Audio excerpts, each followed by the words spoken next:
Karong adlaw, atong pagaisgutan ang mga sumunod nga panghitabo human nga gisultian ni Isaac, si Jacob nga mangita og asawa sa ilang kaliwatan ug dili sa mga Hitiyano. Ato kining mabasa sa Genesis 28 verse 10 to 22. Si Jacob milakaw gikan sa Beersheba paingon sa Haran. Ug sa iyang paglakaw mihunong siya sa usa ka lugar ug natulog gamit ang bato isip unlan.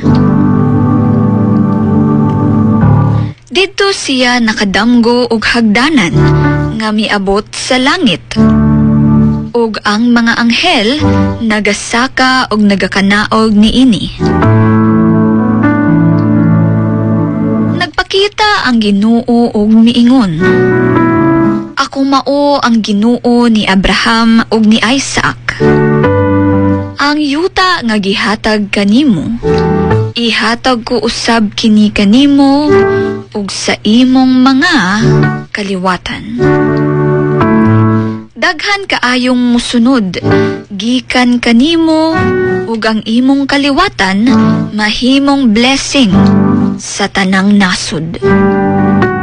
Gisaaran usab siya nga ubanan ug panalipdan sa Ginoo bisan asa man siya paingon.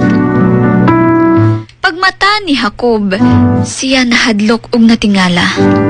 Ug miingon nga kining lugara balaan ug sagrado. Kini iyang gitawag og Bethel.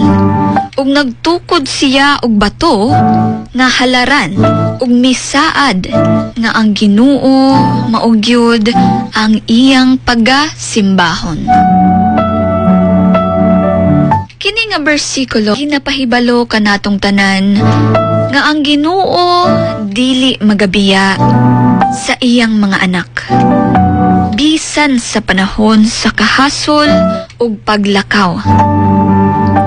Sama kang Jacob nga nag-inusara sa iyang pagbiyahe, atong makita nga ang Ginoo nagapahibalo sa iyang presensya ug nagasaad nga siya muuban kanato. Ang tinuod nga kalig-on ug kalinaw atong makita ug madiskobrehan kung kita magapabilin sa saad sa Ginoo ug magmatinumanon sa iyang pagtawag kanatong tanan. Ug mao kini ang pulong sa Ginoo.